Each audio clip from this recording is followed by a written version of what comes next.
Mari kita berdoa. Bapa kami yang ada di surga, dikuduskanlah namamu, datanglah kerajaan-mu, jadilah kehendak-mu di bumi seperti di surga. Berikanlah kami pada hari ini makanan kami yang secukupnya, dan ampunilah kami akan kesalahan kami, seperti kami juga mengampuni orang yang bersalah kepada kami. Dan janganlah membawa kami ke dalam pencobaan, tetapi lepaskanlah kami daripada yang jahat. Karena Engkaulah yang punya kerajaan dan kuasa dan kemuliaan sampai selama-lamanya. Amin. Ada sukacita sidang jemaat Tuhan, dan tiba waktunya di hari Sabat ini hanya satu yang Tuhan mau, dia disembah untuk selama-lamanya. Sebab kuasa Tuhan yang sanggup membangkitkan umatnya. Gereja Tuhan dipulihkan, gereja di tempat ini dipulihkan, dan jemaat Tuhan berkat-berkat oleh Tuhan. Haleluya. Kuasanya membangkitkan, urapan roh kerja, melanda umat Tuhan. Saat nama yang baru, mukjizat telah nyata, buktikan Yesus ada. Sekarang ini waktunya, majulah berwenang, kuasanya atas kita, membangkitkan kuasanya membangkitkan, urapan roh kerja, melanda umat Tuhan. Saat para penyembah, mukjizat telah nyata, buktikan Yesus raja. Sekarang ini waktunya, majulah berwenang, kuasanya atas kita, membangkitkan. Sama-sama ya Tuhan, sebenarnya Yesus yang memanggil kita. Haleluya. Saya sangka kalah di tengah. Mari kita dengar Tuhan. Sangka kalah berpuji.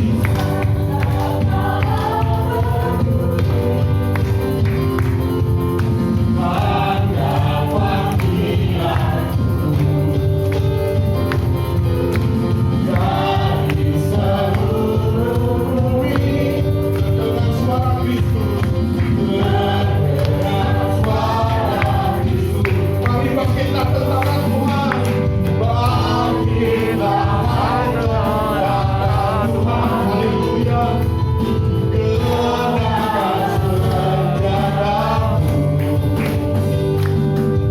minyak Tuhan. Mari bersama-sama dengan iman, gereja Tuhan dipulihkan, gerejanya dipulihkan. Kuasanya membangkitkan, urapan roh kerja, melanda umat Tuhan. Saat menyembah, mukjizat telah nyata, buktikan Yesus raja. Sekarang ini waktunya, majulah berwenang, kuasanya atas kita. Pujian itu mengatakan saat kita menyembah, kuasa Tuhan bekerja. Amin. Mari sembah Tuhan dengan siap hatimu. Kuasanya membangkitkan, urapannya. Amin. Terima urapan dan Tuhan Yesus. Terima kasih. Mukjizat bisa telah nyata, buktikan Yesus raja. Sekarang ini waktunya, majulah berwenang, kuasanya atas kita, membangkitkan bersama-sama. Kuasanya membangkitkan, urapan roh bekerja,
menyelamatkan jiwa kita.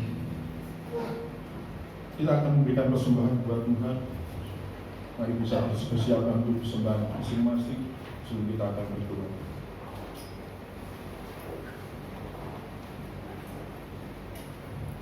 Mari kami mohon dengan kasih untuk Bapak Suci yang bisa berdoa untuk persembahan kita. Kami bersyukur ya Tuhan untuk umat Israel. Yesus, Di mana Engkau memberi kesempatan untuk kami beribadah. terima kasih. Firman kami. Kami bersyukur bisa bersorak-sorai bagi Engkau. Jiwa kami haus Tuhan akan Engkau. Kami rindu untuk datang senantiasa kepada Engkau, menemui hadirat Engkau ya Tuhan.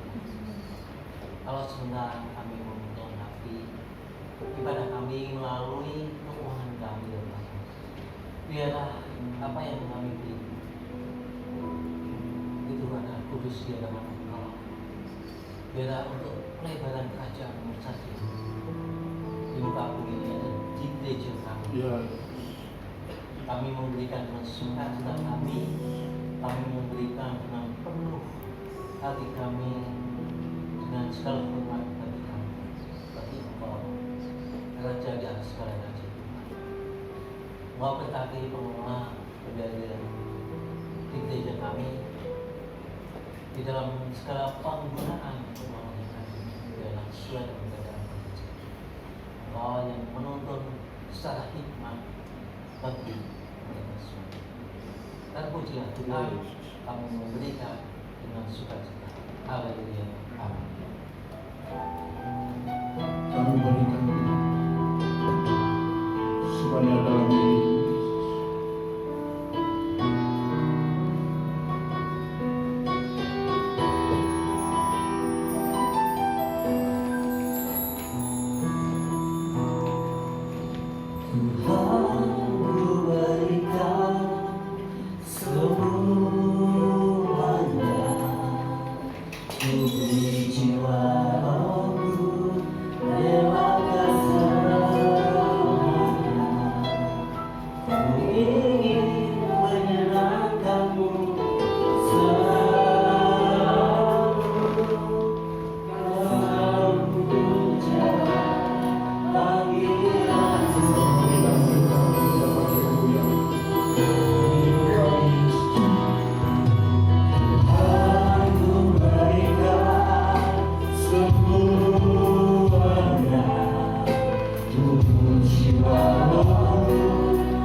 kasih. Terima kasih. Terima kasih Tuhan. Kami mau menselaraskan hidup kami dengan surga, sehingga hidup kami benar-benar memancarkan akan kemuliaan. Berbicaralah kepada kami, sehingga kami mengerti apa yang jadi rencana-Mu dan rancangan, sehingga kehendak itu nyata dalam hidup kami. Terima kasih, terima kasih. Kami bersyukur Tuhan. Terima kasih. Kami siapkan hati pendengaran kami untuk kami menerima akan kasih. Berbicaralah kepada kami, tuntun kami, karena kami tahu firman itu adalah terang bagi jalan kami. Terima kasih Tuhan Yesus. Dalam nama Tuhan kami Yesus Kristus kami berdoa dan kami haleluya. Shalom Bapak Ibu, salam sejahtera di dalam nama Tuhan kita Yesus Kristus. Hari ini saya hanya mau sampaikan sebentar sebelum saya lupa Bapak Ibu. Di gereja kita itu ada yang namanya SMK, lalu ada SPY. Nah, supaya Bapak Ibu bisa mengerti dan bisa memahami, saya mau jelaskan terlebih dahulu. Awalnya kita memakai yang namanya SPK, saya pengikut Kristus. Lalu ini diadopsi oleh sinode kita menjadi SPY, saya pengikut Yesus. Ini SPK, saya pengikut Kristus. Waktu itu kita mengirim beberapa jemaat kita karena perlu nanti akan mementor. Nah, lalu diganti menjadi SPY. SPY Bapak Ibu, kemarin waktu sidang sinode kemarin ada kelas-kelas untuk pembinaan kepada jemaat. Salah satunya kelas pembinaan itu sesuai dengan visi gereja kita pemuritan. Saya mengambil kelas pemuritan, namanya menjadi seperti Kristus, disingkat menjadi MSK. Dan kemarin waktu tanggal 10 Oktober sinode kita jubilium 50 tahun, ketua sinode kita menginstruksikan supaya semua GBI itu menjalankan kelas pemuritan namanya MSK. Apa itu MSK? MSK itu pengganti dari SPY. Nah, mulai hari ini nanti saya akan mengajar kelas MSK, baik yang sudah mendaftar kelas SPY maupun kepada gembala-gembala kelak. Ya, jadi Bapak Ibu paham ya. Jadi dulu sebelum ini diambil oleh sinode, gereja kita sudah mengikuti kelas apa? SPK. Lalu dirubah menjadi SPY. Kita ada angkatan yang pertama. Hari ini sebetulnya angkatan yang kedua. Tapi waktu ulang tahun jubilium gereja kita, ketua sinode menginstruksikan supaya semua bisa masuk di dalam pengajaran MSK yang benar-benar lahir dari pengakuan iman dari sinode kita. Kalau SPK, SPY itu kan dari Abalok sebetulnya. Lalu gereja kita punya yang namanya, gereja kita lokal sendiri punya yang namanya saya murid Kristus. Itu kelas-kelas pemuritan. Nah, di dalam kelas pemuritan itu satu ada kelas kategorial. Yang pertama kelas kategorial untuk SMK itu adalah no apologies. Ini untuk kelasnya siapa? Youth, ya. Jadi ada yang belum ikut kelas ini, no apologies, tanpa penyesalan masuk di dalam sebuah apa? Pernikahan. Saya bersyukur banyak yang diberkati. Salah satunya semalam adik rohani saya, Johan, itu ikut kelas ini juga. Johan Ellen masuk di dalam pernikahan. Lalu juga yang terakhir baru diberkati siapa? Ivan, ya, itu ngikutin kelas ini. Jadi ini khusus untuk anak muda. Lalu bagaimana dengan kelas kategorial untuk bapak-bapak? Kelas kategorial bapak-bapak kita ada yang namanya BSK, Bapak Sepanjang Kehidupan. Dan ada satu lagi adalah kelas Father West. Bagaimana dengan ibu-ibu? Bukunya nggak terbawa karena bukunya terlalu tebal. BKB, wanita cakap berdampak. Besarnya segini, tapi tebelnya Gini, tabelnya segini. Ya, ibu-ibu ngerti ya. Nah, itu kelas SMK di kita, itu kelas pembinaan supaya bagaimana kita jadi anak muda hidup tanpa penyesalan, bagaimana menjadi istri, ibu yang berdampak, bagaimana menjadi seorang ayah yang akan menaungi keluarga sepanjang kehidupannya menjadi seorang ayah. Jadi itu ya. Lalu SMK yang kedua itu adalah tentang doa peperangan. Itu kemarin sebelum kita kena pandemi, setiap Rabu itu kita ajarkan doa peperangan bagaimana. Lalu SMK yang ketiga, yang terakhir, yang sudah juga ada kelasnya, itu adalah SMK berjalan dalam perjanjiannya Tuhan. Jadi itu ada 3, 1 kategorial, 2 tentang doa, yang ketiga berjalan dalam kategorial, berjalan dalam perjanjiannya Tuhan. Lalu Bapak Ibu, kalau kita sudah mengikuti kelas SPY atau MSK, maka kita akan masuk di dalam Doulos Camp. Nah, gereja kita punya modul 2 Doulos Camp. Yang pertama itu adalah kelas Doulos Camp History Maker. Ini pernah diadakan tanggal 21 sampai 22 Juni 2009. History Maker ini ditujukan bagaimana kita menjadi seorang pelayan yang mengubah sejarah. Itu History Maker. Ini materinya ada. Nah, saya bersyukur semuanya diarsip baik dengan Mika di situ. Waktu saya cari-cari ketemu arsipnya. Ya, ini ada. Lalu setelah Anda selesai mengikuti History Maker, ada Doulos Camp tahap kedua, yaitu Doulos Camp Freedom, Merdeka. Kita pernah adakan tanggal 19-20 Juli 2009. Ini materi. Jadi ini saling melengkapi. Ya, Anda mengikuti kelas mana tadi? Ini SPK atau nanti MSK, maka Anda akan ikut Doulos Camp.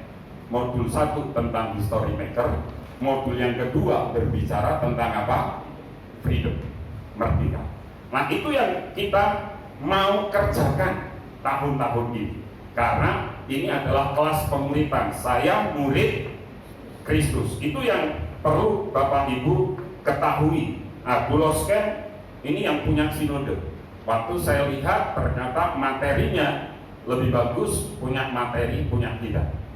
Sehingga kita nggak perlu mengadopsi yang dari sinode. Itu yang bisa saya sampaikan. Jadi Bapak Ibu nggak usah bingung, saya ikut kelas apa, semuanya sudah ada absennya. Dan absennya ada di gembala Bapak Ibu. Oh, saya pernah ngikutin kelas ini, saya pernah ngikutin kelas ini. Dan yang belum nanti akan ketahuan. Karena semua kelas pasti akan mengeluarkan sertifikat. Termasuk kelas anak youth tadi apa? No apologies. Itu juga mengeluarkan apa? Sertifikat. Jadi tolong Bapak Ibu perlu ketahui, semua sertifikat yang dikeluarkan oleh gereja itu sebetulnya adalah sertifikat juga diakui oleh negara. Ya, contoh piagam baptisan itu diakui oleh negara, piagam pernikahan diakui oleh negara, piagam pengajaran gereja.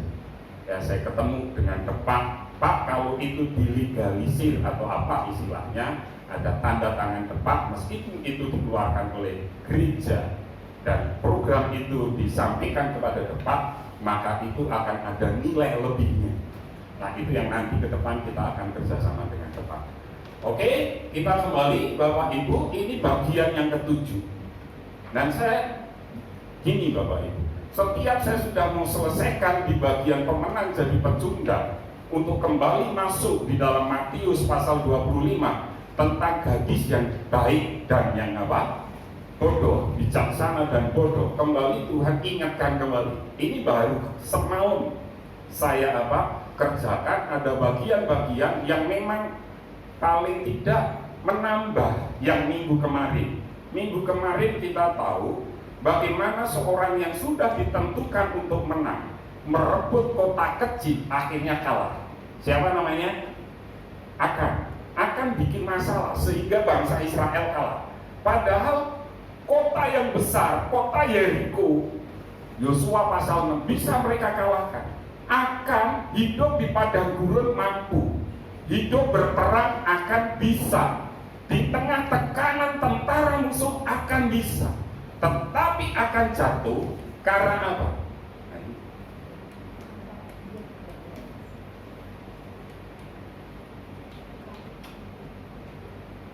Oke, antarkan dulu. Diantar aja dulu, coba. Oke.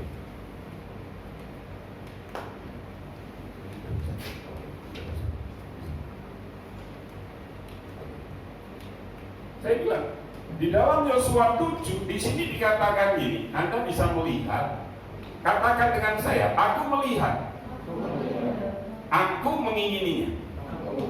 Itu kelemahan akan apa? Dan mengingini. Saya ditanya, mata ini panca indera enggak? Panca indera. Lah dari sini kita bisa melihat, aku melihat di antara barang-barang jarahan itu jubah yang indah. Jubah itu kemungkinan besar benangnya itu terbuat dari emas zaman dulu, dan itu membuat akan jadi pengen, padahal barang itu dikhususkan untuk Tuhan.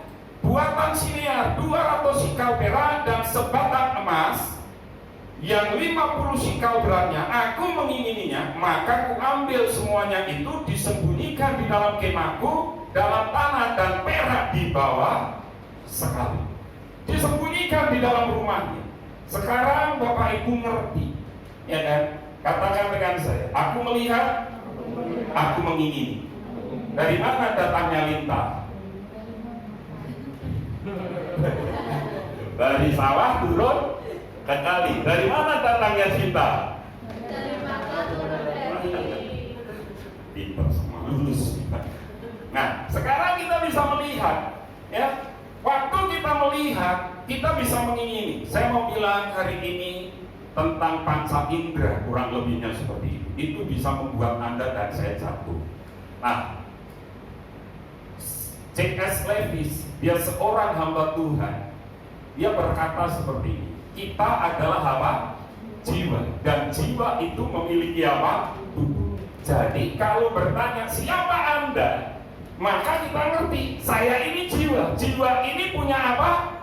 Punya tubuh. Mungkin Anda sedikit bingung. Kalau minggu kemarin saya tanya dulu, pernah Anda tanya kepada kucing Anda, atau nggak usah jauh-jauh lah. Saya tanya Eliska, Lis, kamu pernah tanya nggak ke Yuki kalau dia anjing? Kenapa kita sebut anjing? Setiap saya di jalan, pernah satu ketika mau nabrak kucing, saya tanya sama Clement, "Men, itu apa?" Clement jawab kucing. Saya jawab bukan, itu kambing. Kucing, kambing. Dawis daripada bingung, anjing jadi. Kucing, kambing, singa, nggak pernah dia merasa dirinya kucing atau singa. Yang ngasih label siapa? Kita. Lah itu akhirnya terjebak dalam hidup Anda dan saya karena akan tadi pengen barang mewah. Semua yang ada dalam diri Anda dan saya semuanya harus bermerek. Nah sekarang saya tanya, ini yang biasanya bapak-bapak, ini mobil apa? Apa? Xenia. Apa? Xenia. Xenia dengan mobil yang ini, apa ini namanya? Mahalan mana? Kenapa mahal Pajero? Hah? Apa? Mereknya. Padahal Daihatsu bikin model kayak gini juga. Kalau sudah kecekel Daihatsu, semua model mobil mesti ada. Nggak percaya? Daihatsu keluarkan kan yang model kayak Expander, namanya lupa saya. Padahal Expander Mitsubishi juga. Yang bedain apa? Kenapa ini mahal? Saya mau bilang ini, Xenia berapa cc? 1000 cc. Pajero 2500 cc. Itu yang bedakan. Yang bedain apa? cc. Saya tanya, sekarang ini mobil ini bisa jalan nggak kalau tanpa mesin? Bisa? Nggak bisa. Berarti yang penting apanya? Mesinnya. Benar ya? Yang penting mesinnya kan.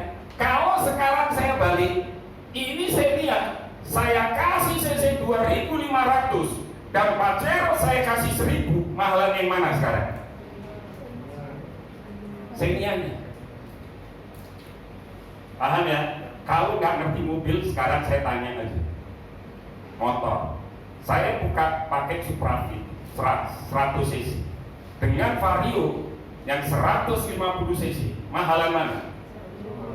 Kenapa mahalan Vario? Vario. Kenapa? Saya tanya, Supra Fit saya ada gasnya nggak? Ada remnya nggak? Lampunya ada nggak? Sama kan? Ngomong sama sebelah, yang bedakan jeroannya. Paham Bapak Ibu?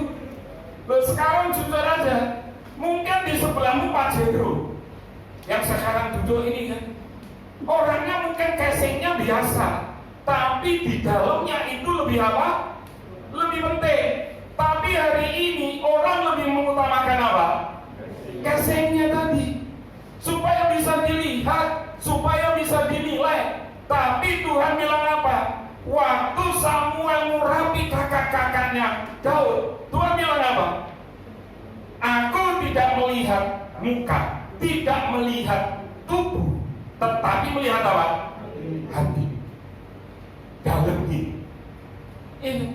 Nah, terkadang kita terjebak di situ. Mari kita belajar hari ini. Apa sih yang mempengaruhi engkau dan saya tidak pernah menang, tetapi terus akhirnya jadi pecundang. Sekarang saya mau bilang ini, sebagaimana mobil tadi, betul ya? Adalah mesin yang terperangkap di dalam bodi. Demikian juga saya mau bilang kepada Anda, manusia adalah jiwa yang terperangkap di dalam tubuh. Saya mau bilang gini Bapak Ibu, manusia itu ada 3, tubuh, roh, dan jiwa. Yang hilang nanti itu tubuh, roh dan jiwa masih. Buktinya mana? Saya mau kasih tahu. Waktu orang miskin mati, ya kan? Lalu tetangganya yang kaya juga mati. Orang miskin itu ada di pangkuan siapa? Bapak Abraham. Saya tanya, orang yang kaya masih bisa mikir anak istri saudaranya di bumi kan? Masih kan? Beri aku waktu. Itu kan pikirannya dia. Pikiran Anda itu nanti, jiwa Anda itu tetap akan ada di dalam kekekalan. Cuman masalahnya kita lebih mementingkan apa tadi? Casing. Penampilan luar kita, bukan kita yang dari dalam ini. Itu yang akhirnya kita sering jatuh. Yang sudah ditentukan jadi pemenang, ingat Roma, kita ditetapkan Tuhan lebih dari apa? Pemenang. Tapi kita justru kalah karena apa? Karena dari dalam kita ini. Kalau saya tanya sama Anda, handphone seri apa yang sekarang paling terbaik? Saya tanya, Anda ngerti nggak kira-kira? Yang anak muda, ngerti nggak? Tahu. Lalu kalau saya tanya, kamu ngerti nggak Allah Tritunggal? Ngerti nggak kalau hidupmu nanti masuk di dalam kekekalan? Banyak yang nggak ngerti. Hari ini kemarin teman saya, dia upload di Instagram, dia satu staf pengajar di STT di punya kita, Sekolah Tinggi Teologi Betel di Petamburan. Dia katakan gini, dia baru dengar dari seorang hamba Tuhan besar yang hari-hari ini mengadakan ibadah online. Di Jakarta kan masih online. Ternyata 80% itu tidak bisa ngikutin ibadah sampai selesai. Bahkan ada, karena gereja ini mengadakan survei, ibadah pun ala kadarnya, sambil ngopi, sambil makan, ya kan.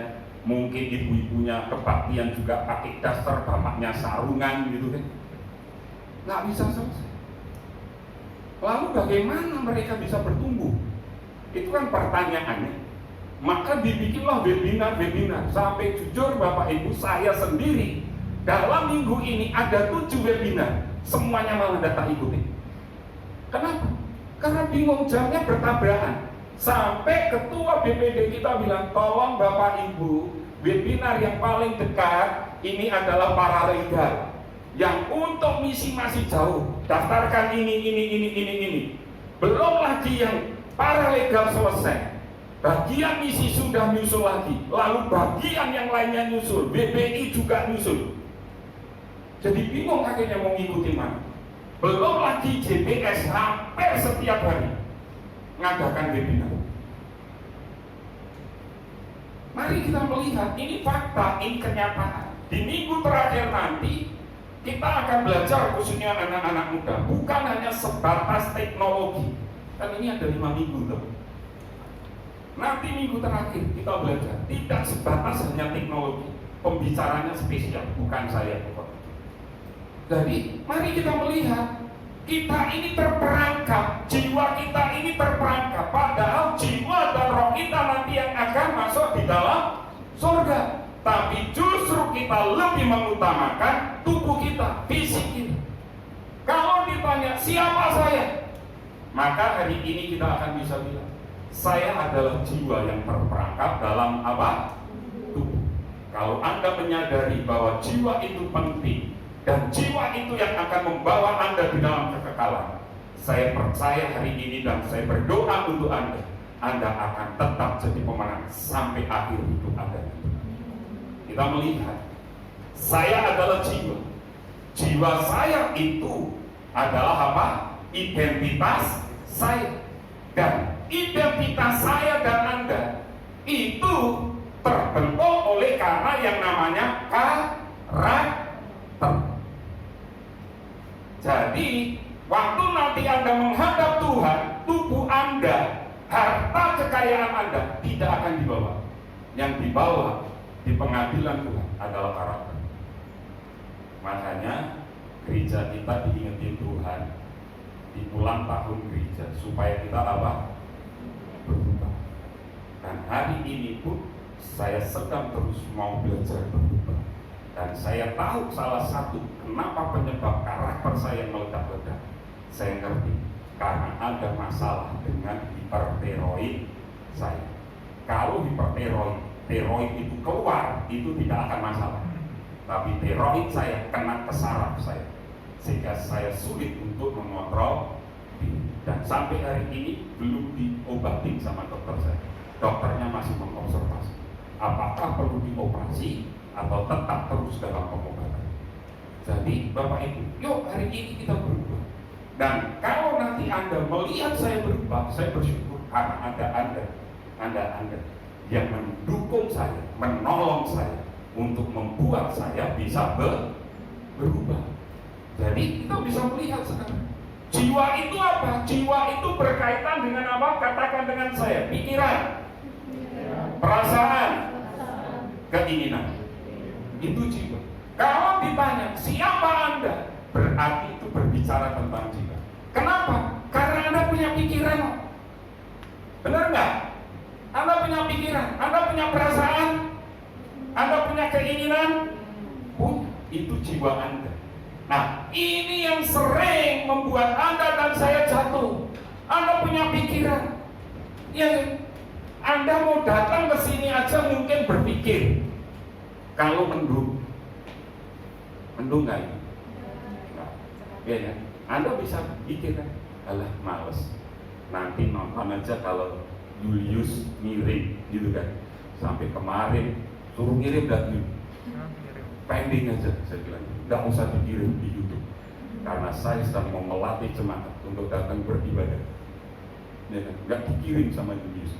Sampai mungkin folder HP-nya Julius baru ya wis dikirim aja. Dikirim langsung berapa? 3. Langsung 2 dikirim.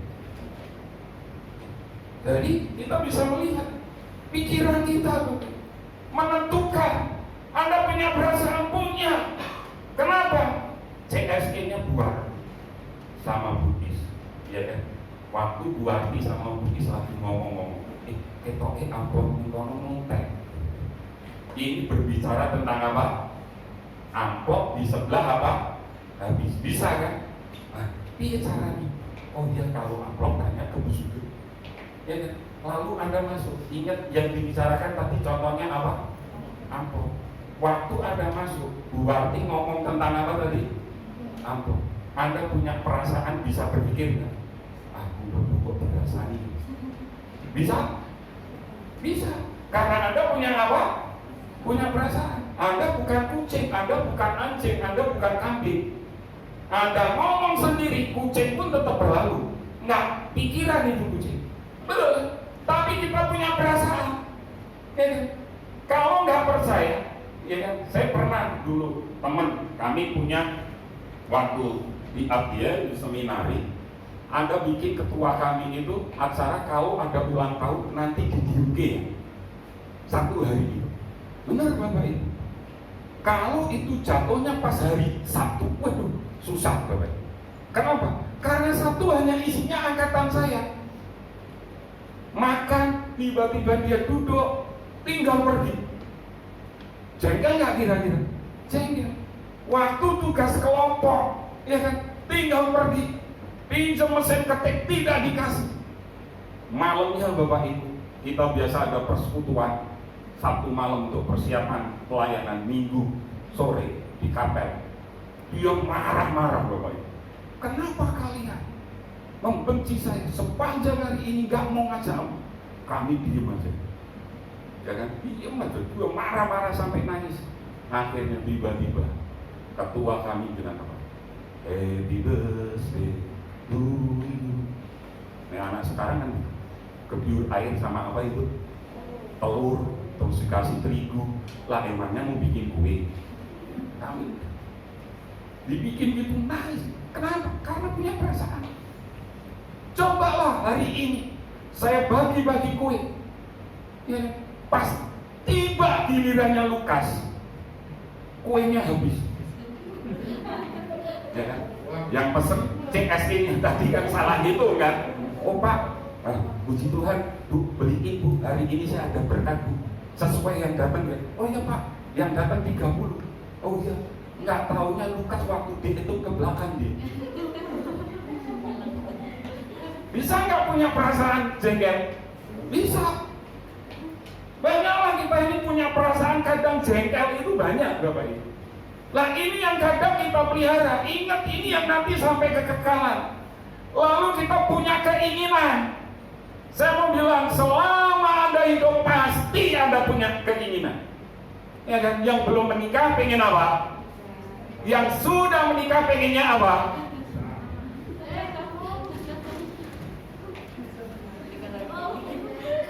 Ya kan? Jadi kita melihat pengennya nikah. Begitu yang sudah nikah, rumput tetangga lebih apa? Bisa jadi masalah. Setiap kita pasti punya keinginan. Kalau keinginan itu tidak selaras dengan keinginan kita, tidak sesuai dengan apa yang kita inginkan, bisa jadi masalah? Bisa. Sampai hari ini Bima itu nunggu saya Bapak. Keinginannya main catur belum diwujudkan segera. Setiap kita pasti punya keinginan kok. Dan ingat peribahasa Indonesia, jangan sampai besar pasak daripada tiang. Begitu kita punya keinginan, maaf, kadang kita rela untuk berhutang. Dan nanti bulanannya kita yang lebih apa? Susah. Kemarin saya jam 10 ikut webinar tentang bagaimana sih mensiasati keuangan di dalam situasi kondisi pandemi semua. Ya kan? Semua tetap harus dibayar. Listrik dibayar, air dibayar, kontrak kos dibayar, ya kan? Semua dibayar. Tidak boleh ada yang berhenti. Semua harus dibayar. Tapi pemasukannya tidak ada. Itu bikin banyak orang yang stres. Saya ngikuti, ya ternyata karena ini skala nasional yang ada kan, banyak tidak hanya di Jawa, di luar Jawa pun ada banyak masalah. Jadi kenapa? Kesimpulannya hanya satu kok pembicaraan. Pak Henry kemarin bilang, karena kita lebih besar pasar daripada dia. Kenapa lebih besar daripada pasar? Karena kita banyak keinginan. Udah gitu aja. Salah satu contoh yang menarik yang saya tangkap, kalau Anda beli es jeruk di warteg, satu gelasnya 4.000, betul ya? Itu kebutuhan, bener ya? Saya butuh es jeruk, berapa tadi harganya? 4.000. Begitu Anda nongkrong di kafe, harganya 50.000. Berarti yang 46.000 itu apa? Gaya hidup, keinginan. Bener kan? Saya bikin kopi sasetan, beli di kaki 5, sego kucing 3.000. Betul kan? Begitu saya nongkrong di Janji Jiwa, berapa? Oh, aku nggak pernah kok. Berapa kan? 30-an kan? Berarti yang 27 itu apa? Gaya hidup. Jadi Mang Emu berapa? Iya kan? Itu gaya hidup. Begitu Anda bikin mie instan tanpa telur 5.000, masuk di kafe berapa? Ya wis terserah. Saya hanya mau bilang standarnya, Anda ngerti ya maksudnya ya? Kita ngerti, tapi kadang keinginan kita, gaya hidup kita itulah jiwa kita. Makanya saya bilang ini, indra-indra jasmani di tubuh ini hanya meneguhkan, mengungkapkan dan menyatakan realitas identitas Anda. Anda itu ada, jiwa Anda itu yang menentukan. Keinginan Anda tadi, pikiran Anda tadi, gaya hidup atau kebutuhan, itu yang menentukan.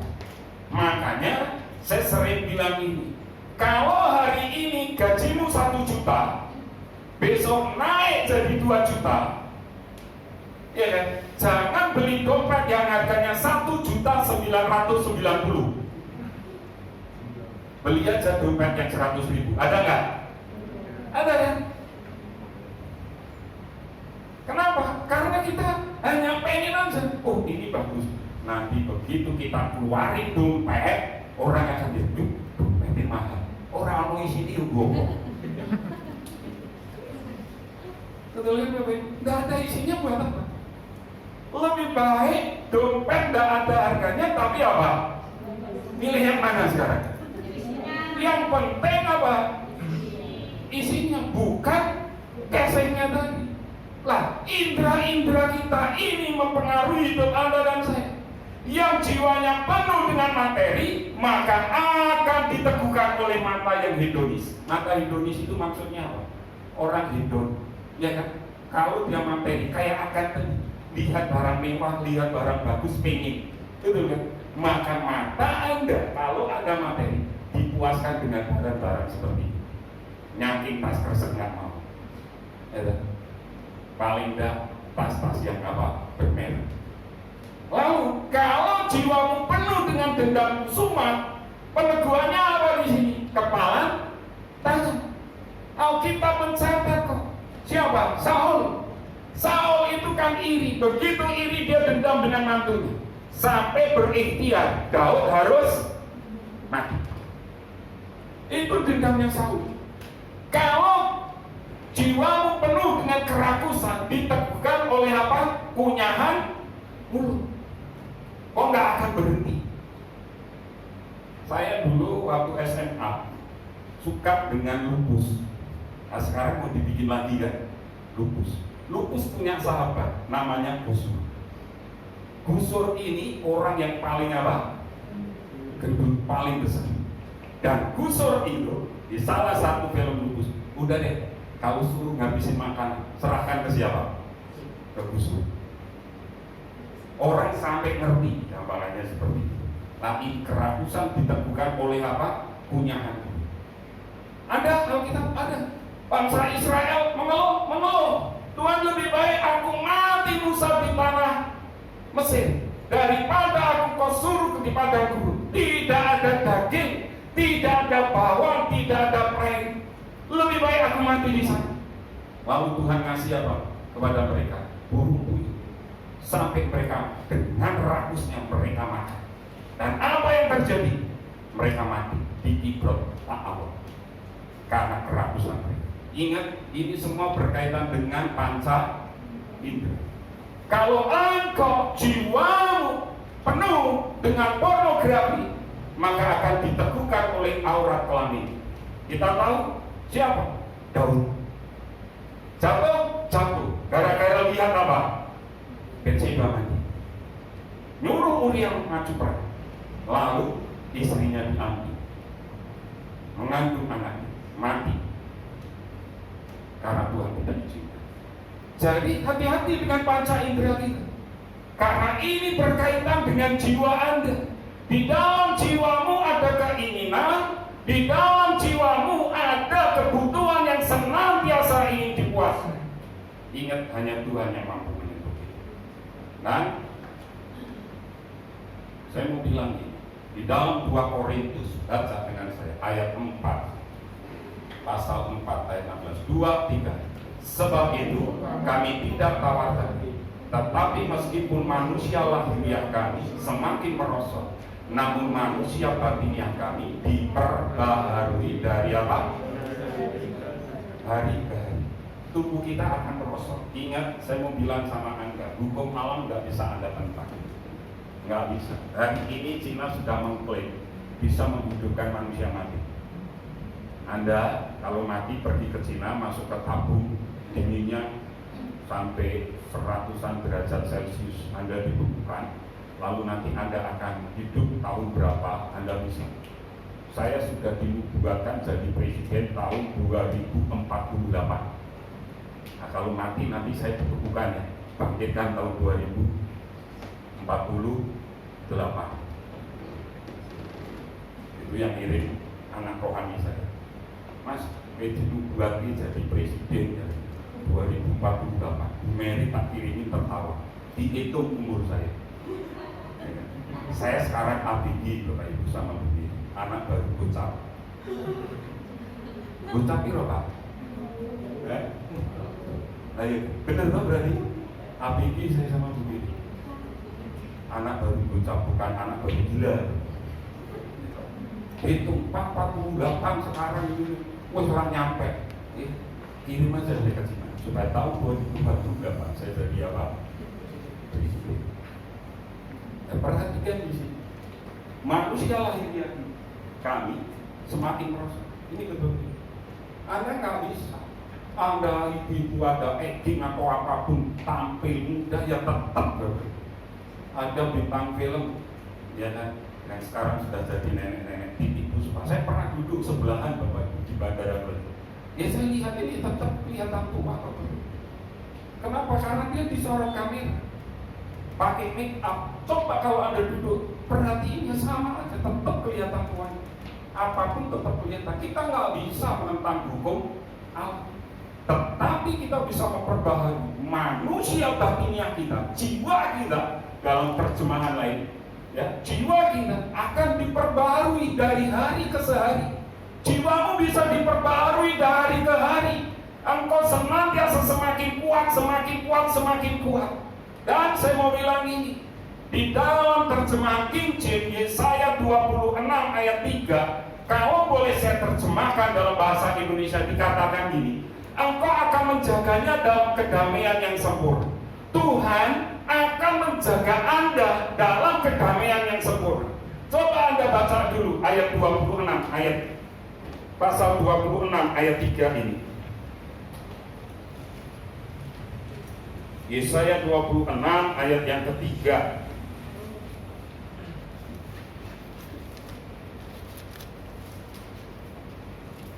Yang hatinya teguh, kau apa? Jagai dengan damai sebab kepadamulah ia percaya. Terjemahan King James dia katakan gini, engkau akan menjaganya dalam kedamaian yang sempurna. Anda dijaga oleh Tuhan dalam kedamaian yang sempurna. Enak gak kalau yang jaga Tuhan? Enak.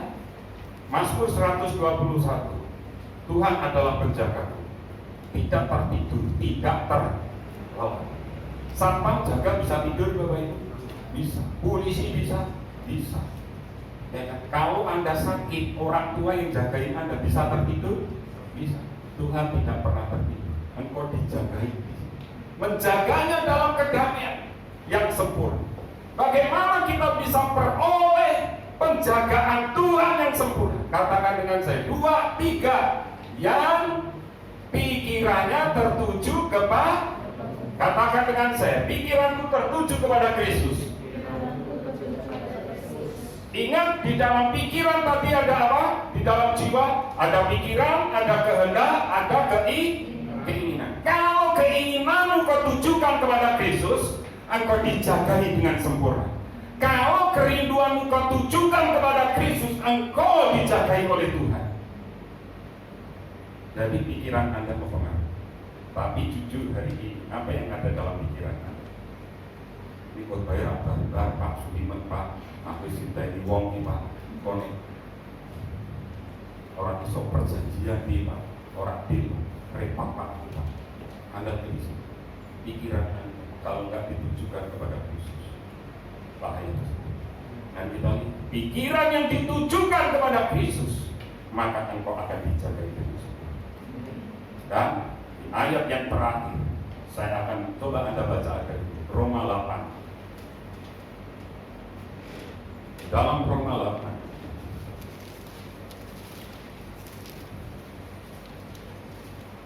8 ayat 6, karena keinginan daging adalah maut. Ayat 7, sebab keinginan daging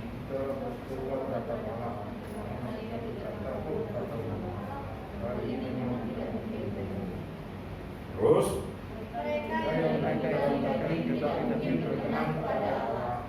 Tapi kamu tidak hidup dalam ini, menggunakan dalam roh. Jika memang Allah yang dalam rohmu, tapi jika Allah yang dalam roh yang Kristus, dia akan diri Kristus. Oke, sekarang saya pakai terjemahan lama. Anda perhati, Anda fokus ayat. Karena keinginan daging adalah apa? Perhatikan, karena pikiran tabiat duniawi itulah. Jadi keinginan daging, terjemahan lama yang lebih dekat dengan konteks bahasa Yunani berkata, karena pikiran duniawi Anda itu membawa maut dalam hidup Anda dan saya. Lalu di ayat 7 di sana katakan, karena pikiran tabiat duniawi itulah perseteruan dengan Tuhan. Kalau pikiran tidak kau selaraskan dengan Tuhan, engkau musuhnya. Ingat, jiwa Anda berperangkap dalam tubuh. Hukum alam menyatakan tubuh ini akan mati. Hukum ini, tubuh ini akan semakin merosot. Tapi kalau pikiran engkau tujukan kepada Kristus, engkau semakin kuat, semakin diperbaharui. Engkau nggak akan sudah nggak pengen apa-apa. Engkau hanya pengennya satu, bagaimana menyukakan Tuhan. Dan saya mau bilang, kita tidak menghadap Tuhan Sang Pencipta dengan membawa segudang barang mahal. Nggak ada. Saya pernah melayani pemakaman Bapak dari Semarang dibawa ke Kudus, ke tempat pemakaman yang mewah di Kudus. Anda tahu Bapak Ibu apa itu? Tempat orang mati. Peti matinya itu, perbelurnya itu Bapak Ibu, kayu jati. Yang ngangkat Bapak Ibu tidak orang yang kuat. Ngangkatnya harus pakai apa? Alat berat itu apa? Keren. Nah, itu dibawa itu. Anda bisa bayangkan. Waktu saya tanya sama yang pakai kayu jati, kayu ini jenengan itu kok kayu ini sudah disiapkan sejak dia muda. Bayangkan.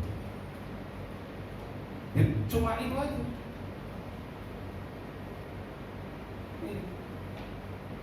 Lalu pada waktu Pak Prianto meninggal, saya ini kan pakai motor di paling belakang. Itu orang-orang kampung itu lihat, mondoli udah. Saya jadi pikir mondoli itu apa? Oh ternyata biasa kalau tradisi saya itu kan barang-barangnya kan dimasukin pabrik kan hanya tepi jalan. Ibu orang tepi, orang tepi mondoli. Saya tanya, orang sekaya apapun, semua hartanya dibawa. Saya tanya sekarang, ada cinta Tuhan Yesus? Mau ketemu Tuhan sekarang? Iya. Kita dapat. Kita menghadap Sang Pencipta berbekal karakter yang jiwa tadi. Kalau kita enggak, repot. Makanya yuk tahun ini kita berubah. Ada berubah saya, kita sama-sama berubah. Yang kita bangun dan perjuangkan integritasnya selama kita hidup. Orang gajah mati meninggalkan gading. Harimau mati meninggalkan belah. Manusia mati meninggalkan hutang. Ya benar.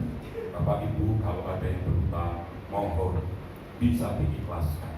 Dan bila tidak, bisa menghubungi ahli waris.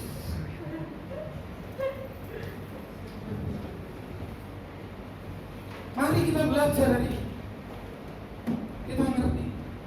Penting sekali bagi kita untuk mengejar dan mengusahakan perubahan karakter selama kita hidup di dalam dunia ini. Yuk kita berubah. Saya mau bilang Bapak Ibu, waktu saya mempersiapkan ini, tadi saya bilang, sebetulnya ini nggak masuk di dalam hitungan. Saya sudah akan langsung masuk di dalam 5 gadis bodoh itu. Bagaimana dia bisa kepilih? Yang bijaksana. Tapi Tuhan ingatkan kenapa? Waktu hari Jumat saya sama Bu Mary sedang ngurus BPJS, saya ketemu berbagai macam pendeta dari berbagai denominasi. Saya ngomong-ngomong. Suatu ketika ada adik tingkat saya ketemu dengan hamba Tuhan senior. Kalau saya sebut sebagian anak, kami ngomong-ngomong. Suasananya cair. Karena saya tahu mereka sama-sama satu sinode. Saya guyoni, ya. Sesama gereja G tidak boleh saling mendahului. Tertawa, mereka ngobrol. Begitu yang senior ini pergi, dia bilang, Pak terima kasih Pak. Lu kenapa saya bilang? Wong saya nggak beri apa-apa gitu kan. Pak, jujur selama 4 tahun saya sungkan ngomong dengan lu kenapa? Karena sebagian jemaatnya dulu itu keluar saya yang layak. Pecahannya ya nggak apa-apa. Lalu saya cerita, saya juga ngalamin hal seperti kamu. Saya sampai malas ikut persekutuan hamba-hamba Tuhan karena ada hamba Tuhan yang kecap saya nggak benar.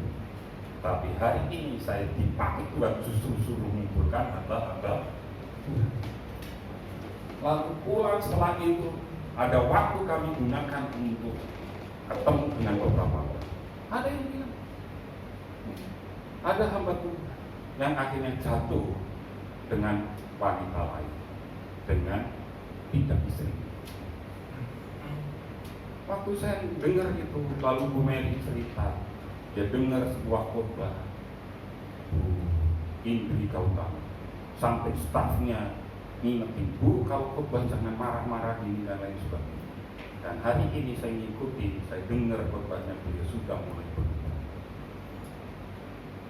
Apakah selamanya kita tidak mau berubah? Jiwa kita tidak mau berubah. Karena jiwa itu yang akan ketemu dengan Tuhan. Dan itu yang akan dipertanggungjawabkan. Nggak usah mikirkan casing kita, nggak usah mikirkan semua merek yang ada di sekitar kita. Tapi pikirkan bagaimana engkau hari ini meningkatkan hubunganmu dengan Tuhan. Bangun integritasmu dengan Tuhan. itu yang akan menentukan, karena itu lebih kekal daripada barang yang sebentar engkau pakai.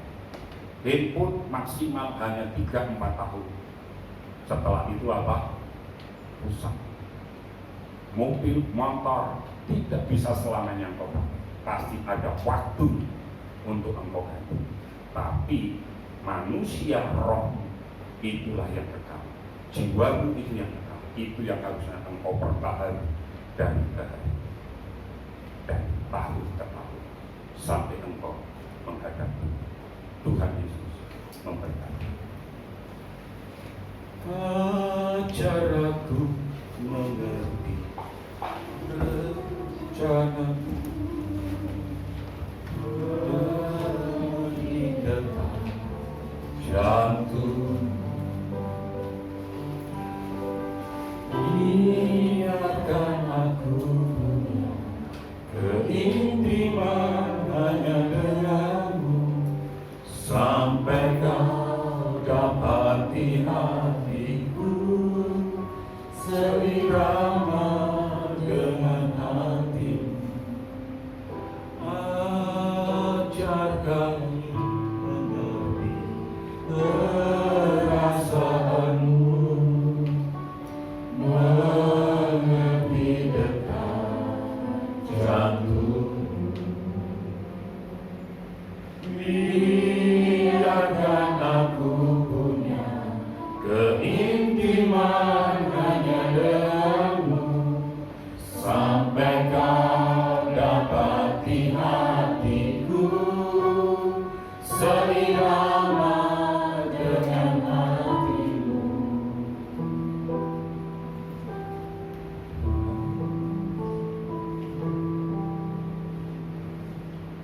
Mari kita berkata jujur di hadapan Tuhan.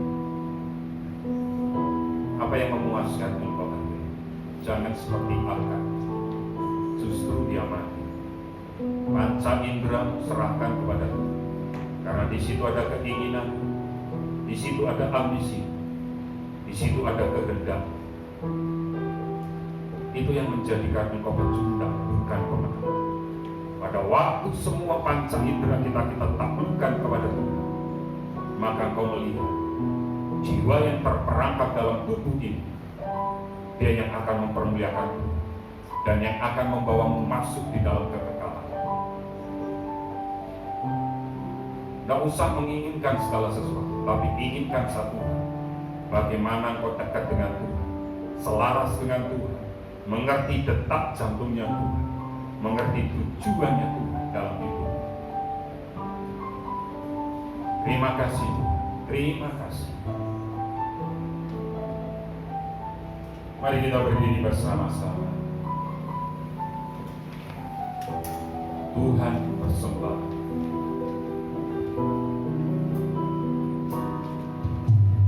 Tuhan ku berikan semuanya, tubuh jiwa rohku relakan semuanya. Ku ingin menyenangkanmu selalu,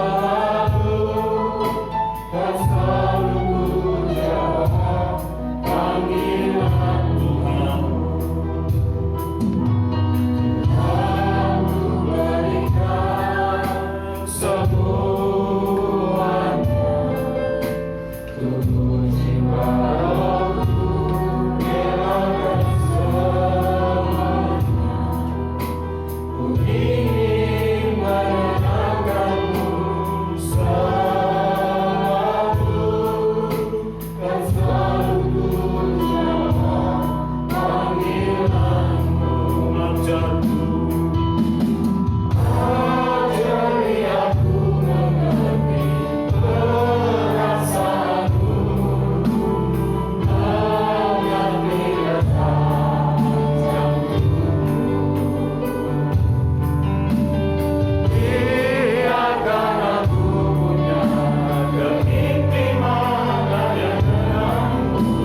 kami, kami buka semua panca indera kami, jiwa kami, tubuh kami, hanya di dalam hadirat Tuhan.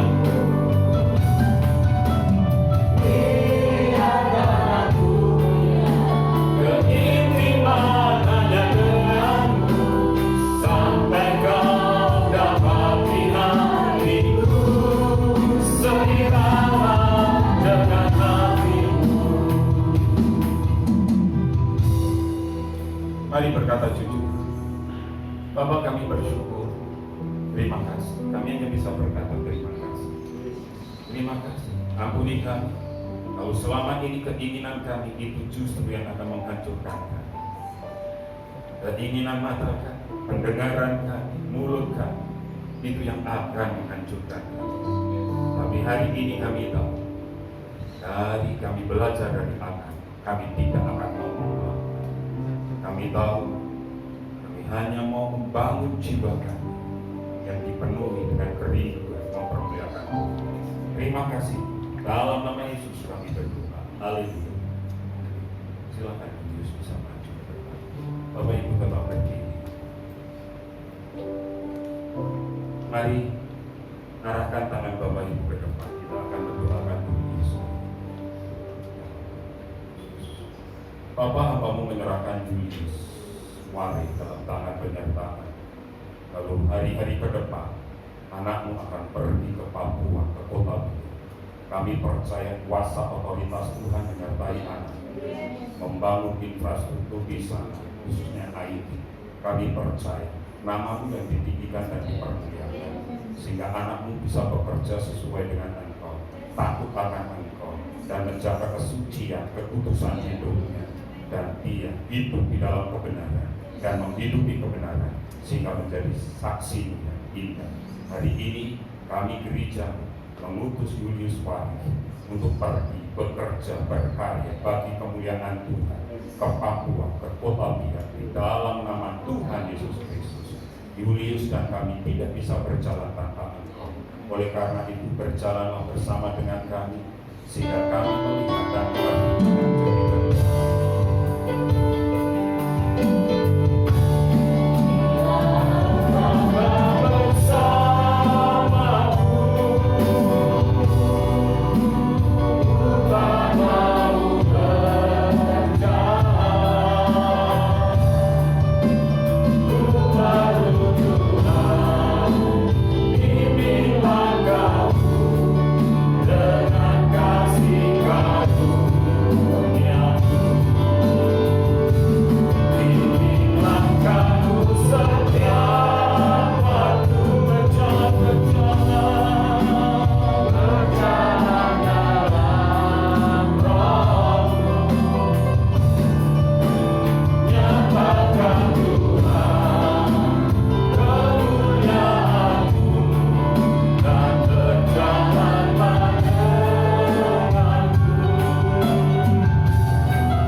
Tuhan dan yang mengasihi Tuhannya dengan segenap tubuh, jiwa, dan roh. Setelah engkau berbuat bakti, sekarang pulanglah engkau ke ladang usahamu, ke dalam pekerjaan, ke dalam pendidikanmu, ke dalam keluargamu dan rumah tanggamu. Angkat hatimu, pandanglah Tuhan, dan nikmatilah berkat-berkatnya. Home Family, kamulah bangsa yang terpilih, imamat yang rajani, bangsa yang kudus, umat kepunyaan Allah sendiri, untuk menyatakan kebesaran dan kedahsyatan namanya. Engkau telah ditetapkan menjadi kepala, bukan jadi ekor. Dibawa oleh Tuhan semakin naik, tidak semakin turun. Masa depanmu sungguh ada, dan harapanmu tidak pernah sia-sia. Di tangan kananmu umur panjang, di tangan kirimu kekayaan dan kehormatan, sehingga engkau tidak pernah berhutang, tetapi engkau akan memintangi bangsa-bangsa. Dari Tuhan datang pertolongan, berkatmu atas umatmu. Kasih karunia dari Tuhan Yesus Kristus, kasih sayang dari Bapa, persekutuan dan penjagaan yang dahsyat dari Roh Kudus menyertai engkau sekalian. Mulai hari ini, esok, lusa, sampai Maranatha. Tuhan Yesus datang kedua kali, menjemput kita semua di awan kemuliaan. Haleluya, Bapa, terima kasih.